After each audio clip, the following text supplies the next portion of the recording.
کرنا کیا ہے. دوسرا سوال یہ ہے کہ بہرحال ہم یونیورسٹی میں نامحرم لوگ ہیں, کلاس فیلوز ہیں, ان کے ساتھ کام کرنا پڑتا ہے, کن باتوں کا خیال کرنا پڑتا ہے.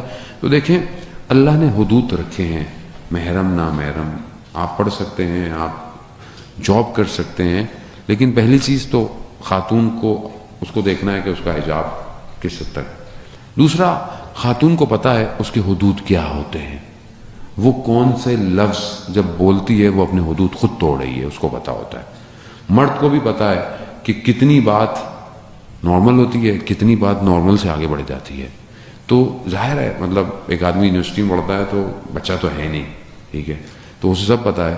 تو اس کو خاتون کو خود اپنے لیے, اس لیے دیکھیں اسلام کہتا ہے کہ اگر خاتون کسی سے بات کرے تو اس کا لہجہ کرخت ہونا چاہیے, چاہے فون پہ بھی ہو. کیوں؟ تاکہ دوسرے کے ذہن میں آپ کے لیے کوئی نارمل خیالات نہ, آپ کسی کو اتنا ہوگا تو یہ آپ کے اپنے اوپر. اور اللہ نے حلال ریلیشن شپس رکھے ہوئے ہیں, آپ اللہ نے آپ کو دیے ہیں. آپ کے والدین کو چاہیے کہ آپ دونوں کی جلدی جلدی شادیاں کریں تاکہ آپ یہ یونیورسٹیوں میں بینچوں میں بیٹھنے کے بجائے اپنے شوہر کے ساتھ کافی پئیں جا کے. صلوات بھیجو محمد.